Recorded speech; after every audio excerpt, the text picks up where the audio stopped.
So, let's talk about the rest of part one of Oathbringer.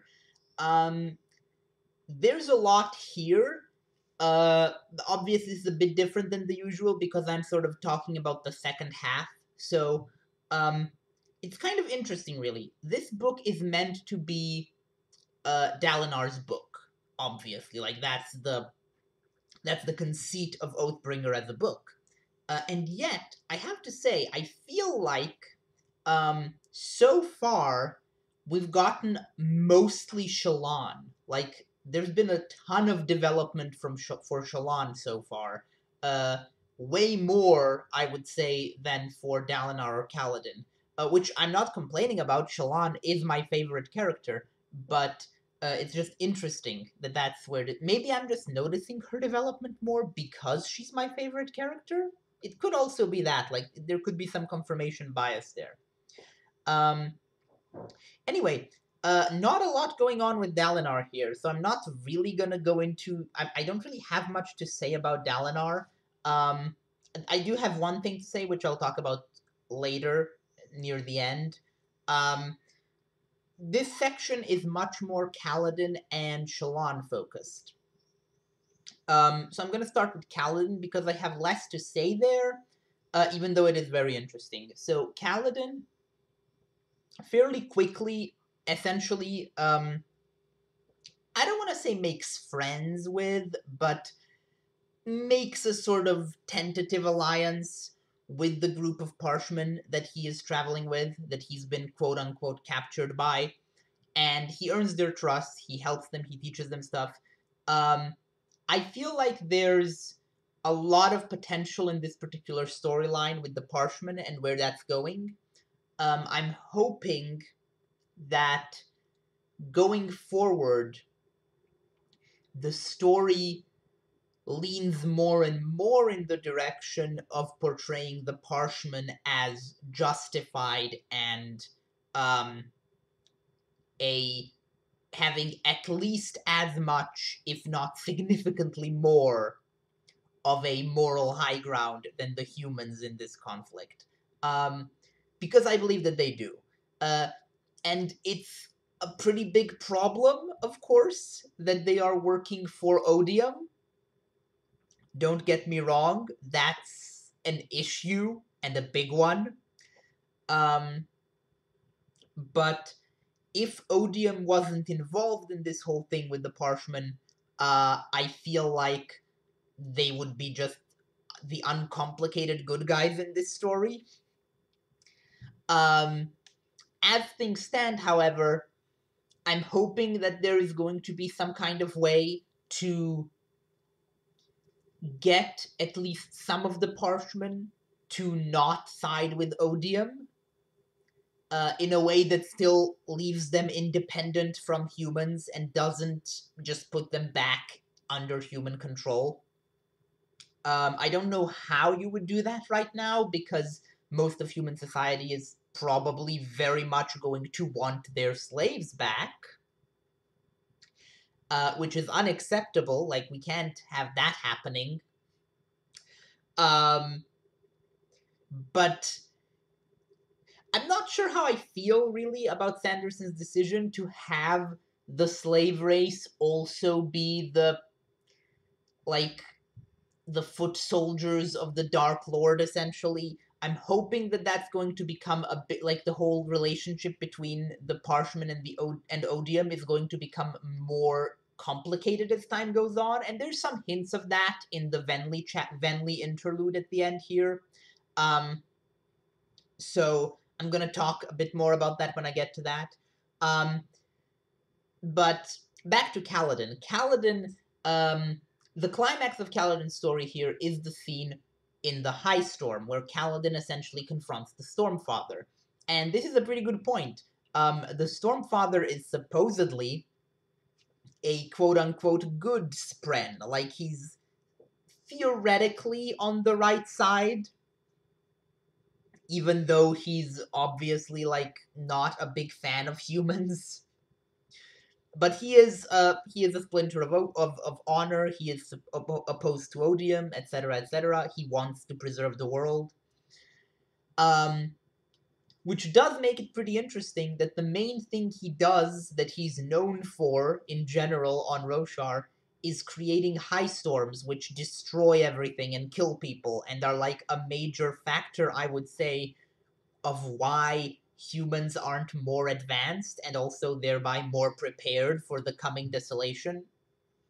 Um, like, I feel like if they didn't have to contend with high storms, human civilization would be a lot further along in some ways. Um, which isn't really the focus here. The focus here is just on the direct harm that the high storms physically cause to individual humans, which is also a valid point. Like, it's still something that is a weird thing for, like, for the humans to contend with. Like, now that the Stormfather is ostensibly their ally, like, Dalinar is bonded to the Stormfather, and yet the Stormfather still goes around basically slaughtering innocents like once a week all across Roshar. It's a weird situation. Um, and that's one of the things I like about the Spren. The Spren are very much portrayed as having their own inscrutable moral systems. I believe this is a trope that is often called um, green-orange morality or something like that. Like, essentially, when an entity that is not human cannot be described as good or evil because their morality exists on a completely different axis that humans don't value as much. So it might be like order chaos or something like that. Um, that's definitely an element of what we have here with the Stormfather. We have like uh, him essentially having this set of values that make no sense to humans and that humans just kind of have to deal with. Um, he does appear to genuinely be affected by Kaladin's words. So maybe over time he'll reconsider some of his more destructive ways, but I'm not sure he can because I feel like maybe that might literally kill him because it's his essence. Like, the high storms are who he is, and if he stops doing the high storms, he stops existing, maybe. At least that's sort of how I'm imagining it. Um. Anyway, that's all I have to say about that whole sequence, other than the fact that Kaladin is still dealing with his problem of, like, trying to decide what is right. And that's obviously going to be something that he's going to be dealing with for a while. Uh, it's like each book sort of adds a new layer of complexity to that. So, in the first book, it was fairly straightforward. Protecting the Bridgeman was right, the Light Eyes were wrong. That's that. Then in the second book, you have the added layer of complexity of doing all that while also working for and being sworn to several Light Eyes. And then in this book, you have the third layer of complexity, which is that now there's also the Parshendi and slash listeners, and the fact that they can't easily be categorized as good or evil. Um, so while obviously these sort of large moral issues are themes of the story overall, it feels like they are most often expressed specifically through Cal and his sort of internal conflict, I guess. Um, which is interesting. It does sort of cement Kaladin as the most protagonist, I guess you would say, of the story, which makes sense. He was the first protagonist, as it were, and I wonder if that impression is going to stick throughout all 10 books. Like, I wonder if by the end of this I will still have the feeling that Kaladin is like the main character and then everyone else are just like other main characters in addition to him. Um, or if the books will truly transition to not having a single main character. Um, anyway, that's it for Kaladin. Moving on to Shallan. Shallan has a lot going on here. Um, there's really only two major things I want to talk about with Shallan, and that is one, um, the fact that Shallan is increasingly splitting herself into separate people. So, Veil and Radiant are increasingly becoming their own entities with their own personalities, and I'm still not 100% sure if that's just something that Shallan is like doing in her own mind, or if she is actually changing herself using Stormlight when she does that. Like, when she creates the illusion of Veil's face, is she also placing a layer of illusion over her own personality, the essence of who she is as a person? I'm beginning to suspect yes, because, like I said, the more practiced she becomes with her powers, the more her internal monologue when she is playing Veil starts to seem like a completely separate person. And likewise for Radiant. So I'm curious where we're going with this, because um, if this were just the thing she was doing psychologically to herself, then that would be one thing. That would be like a character arc of like, oh, she's splitting her personality because she doesn't want to confront her issues, and that probably means that she shouldn't be doing that, and that might be bad. If it's like a actual Stormlight induced change, though, I can see this going both ways. It doesn't necessarily have to be a bad thing for her to have these fundamentally different personas that she can switch between at will. Um, One thing that occurred to me is that that could be a solution to the love triangle. Um, I can see a future in which, for example, Vale gets together with Kaladin, and Radiant, or Shallan herself, gets together with Adolin. Um, I don't think that Cal or Adolin would be thrilled with this setup, so I'm imagining that if this were to happen in the future, Shallan would probably try to keep both of them from figuring it out. Which she's already kind of doing because she's very set on hiding Vale from Adolin. Um, and the fact that she's hiding Vale from Adolin feels to me like it's setting up something along the lines of this, like some situation where she's doing something as Vale that Adolin really shouldn't know is actually Shallan. And the first thing that comes to mind would be having some kind of relationship with Kaladin. And her being Vale would also resolve Kaladin's hang up about her being light-eyed. Um, I'm curious to see if that's where the story is going. Like a situation where she lives this double life with these two guys for a while. Um, and I'm also curious whether that there would actually be anything wrong with that. Like, I'm thinking here, like, obviously, in real life, taking on a fake identity and being with multiple people at the same time would be very morally problematic. Like, that would be cheating.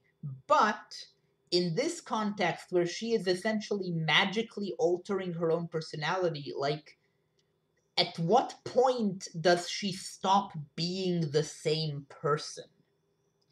The thing that I'm thinking about here is the fact that we know that in the Cosmere, there is a thing called identity that every person has, and that various forms of investiture can influence your identity. I'm thinking specifically of forging on Cell, which we saw in the Emperor's Soul. If you use a soul stamp on your own soul and become a different person with a different background, are you still the same person for the purposes of, like, fidelity in a monogamous relationship? I don't know. And it might be interesting to see that explored. And because I feel like what Shallan is doing is very similar to soul forging, in a way that I've mentioned before, like the various investiture systems are having more and more overlap as we get further into the Cosmere, which is interesting. So this is like an interesting ethical conundrum that I'm thinking of that may never come to pass. Like, this is pure speculation. There is so far no indication that Shallan is going to try to like double time Adolin and Kaladin. But it's like something that I'm seeing as a possibility for the future. And then it got me thinking. So I'm gonna stop talking about that for now.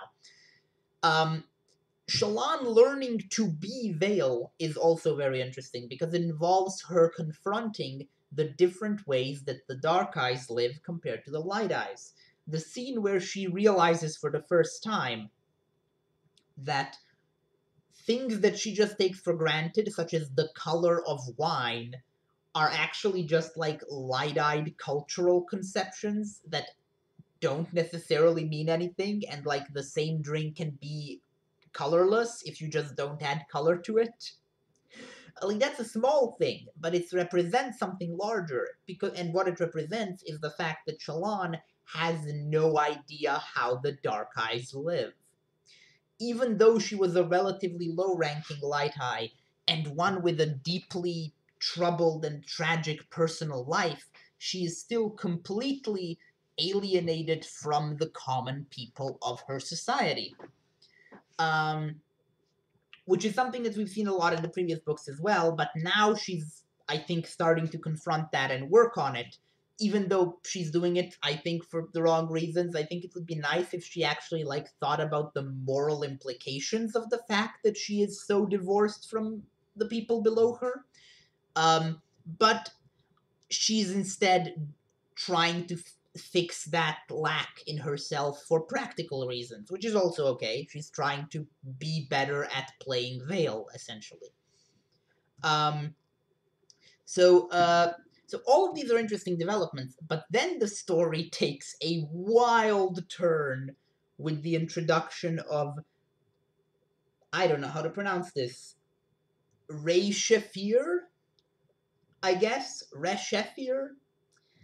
The Unmade. One of the Unmade is in Urithiru, and I have a bit of an issue here with the way Sanderson has written the Unmade, because I was under the impression until this part that the Unmade were not common knowledge. That the concept of the Unmade was something that Dalinar was hearing for the first time when the Stormfather told him about them. But apparently not. Apparently the Unmade are like popular characters in folklore and mythology, essentially. Which makes sense. Like, I'm not saying that that's bad world building. I'm saying it's weird that they've never been mentioned before. It's weird that, at least I think they haven't. I feel like we haven't established that people just know that there was this thing called the Unmade. And I feel like the reveal of, oh, this is Ray Shafir, would have been more impactful if we'd had previous context for like the reputation of this entity in this society. So I think that's a bit of a misstep. And I'm reminded of something that Sanderson's favorite author, Robert Jordan, also did a lot, because he treated the Forsaken in Wheel of Time in a very similar way. The Forsaken had the same issue, in my opinion, which is that they weren't properly set up, uh, and the new Forsaken would just appear, and every character would be like, oh, it's that Forsaken, you know, the one we've all heard about and have preconceptions about, but the reader doesn't. And that, in my opinion, is very annoying when books do that. I don't like that as a way to world build. I prefer the world building to happen before it becomes immediately relevant to the scene currently happening, because that adds more weight to that scene when it happens later after the world building has been established. But I can see arguments for both approaches having some benefits. Um, Also, I feel like the like Ray Shafir's shadow people crawling through the vents, the way that's described feels like a purposeful reference to the Enigma of Amigara Fault by Junji Ito. I could be wrong, but it feels like a pretty definite, like a pretty purposeful reference. And considering Sanderson has referenced Berserk before, it's not it wouldn't be completely unlike him to reference a manga. So I'm going to assume that that is, in fact, a conscious reference, or at least a subconscious influence, and not just a wild coincidence, because the way it's described sounds really like some of the imagery from the Enigma of Emigara Fault. Anyway, about Ray Shafir, I have a lot of hope for this story. I remember I talked earlier about how I'm bothered by the fact that the Parshmen are being set up as the big bad, as like major villains in this story because of their like slave status. Here's where my hope comes in. Ray Shafir is immediately humanized here. Like, Ray Shafir is portrayed as being alone and afraid and having, like, very human emotions. I feel like we are going to learn as time goes on that not all of the Unmade are, like, cartoonishly evil Dark Lords, and that they are more complex than that. We might even see some of them turn against Odium. We might even learn that Odium himself is not as uncompromisingly evil as he seems, or as a character like Ruin in Mythborn was, for example. And in regards to the Unmade, so Shallan says something here. She says, someone asks Shallan, I don't remember who, someone says to Shallan, surely we'd have discovered the other Unmade by now if they're loose in the world. And Shallan says, I don't know. They'll probably just be normal to us, the way things have always been. And that immediately told me of a couple of what a couple of Unmade have got to be. So first of all, one of them is definitely Ner'Gaul, i.e., the entity that Teravangian mentioned in the previous book as being behind the thrill. That is 100% one of the Unmade. I am guessing that the entity he described as Molak, the one behind the death rattles, is also one of the Unmade. The other name that sprang to mind that I found in my notes is Sia'anat, which is a name that was mentioned in one of Dalinar's flashbacks in the previous book. And Sia'anat is mentioned as being a character from like one of the previous Desolations, and they are established as being an entity that does something to Spren, essentially corrupts them somehow. I don't know anything more about that, but I'm pretty sure that's going to be one of the Unmade. So those are the three I'm like 95% sure of, in addition to Ray Shafir. There's also the large water spren from the Axes the Collector chapter. Now, I have a working theory about that large water spren. I don't necessarily know if it's one of the Unmade, but my working theory is that it definitely is the cause of the weeping. Because the weeping is clearly not a natural event. The weeping is too weird and too specific to be a natural event. And it's water, and that's like a unique water-based spren. I don't know. That's my working theory, is that thing is causing the weeping. Whether it's also one of the Unmade, I don't know. But it could be. The other big thing that happens with Shallan in this section is that she finally learns that Kaladin killed her brother, and she immediately buries it. I am guessing that coming to terms with that, like accepting the fact that that's what happened, is maybe going to be the next truth she needs to accept in order to advance as a Radiant. But other than that, I don't know where that particular story is going. I find it interesting that she found out and then immediately buried it. So she both does and doesn't know, which is interesting. That's it, I think, for Shallan. Dalinar, not much happens here except that we get the one chapter where Dalinar essentially uh, almost kills his brother and then stops himself and is like horrified at what he almost did. And at that moment, he swears that he is never going to want to be in charge, that whatever happens, Gavilar must always be above him, must always come first, so as to essentially keep him in check. He says, I must never be a king.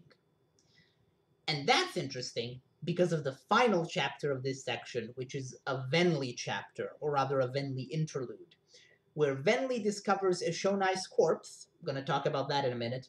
She discovers Eshonai's corpse, and she is, and on some level, probably under the level of herself that is like under Odium's influence, on some deeper level, she has the same thought that Dalinar did in his in his flashback, which is essentially, oh God, without my sister, who will keep me in check? Like, I cannot be trusted without Eshonai around to stop me. And I find that a really unexpected, but a really interesting parallel. I was not expecting, like, Venli and Dalinar to have something in common. But I guess that's a nice segue to Venli and Eshonai. So, Eshonai is dead, and I was not expecting this. Eshonai was clearly being set up as a major character. She was being set up as like the Parshendi point of view character. And I'm honestly shocked that she's dead this early in the story. I don't believe this is a fake out death, like all the ones in the previous book, because we do straight up see the body here. I do believe there's something more to it, though, because Venli does see, let me just see, Venli sees a spren that looks like a small ball of white fire, that sort of creeps out from under Eshonai's corpse. I'm guessing that we're going to learn that on some level Eshonai is still around, like a spirit or a spren or something. Like there's going to be some weird thing going on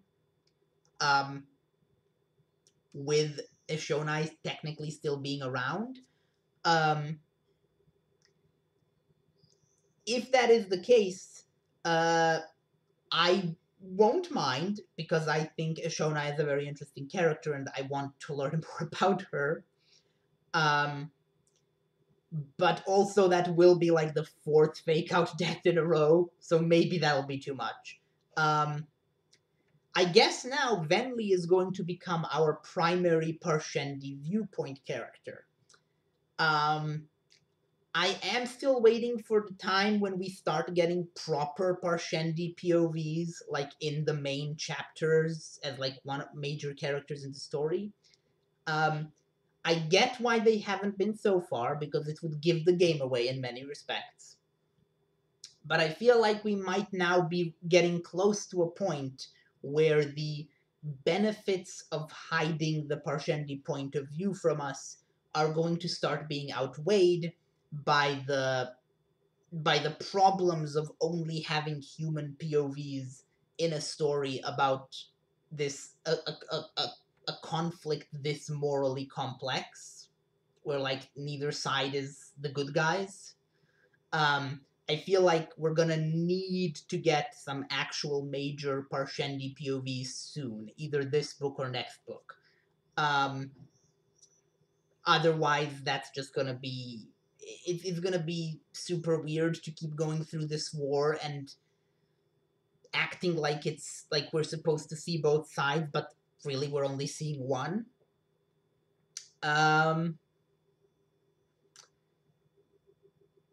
So yeah, that's all the major stuff I have to say. A couple of random notes.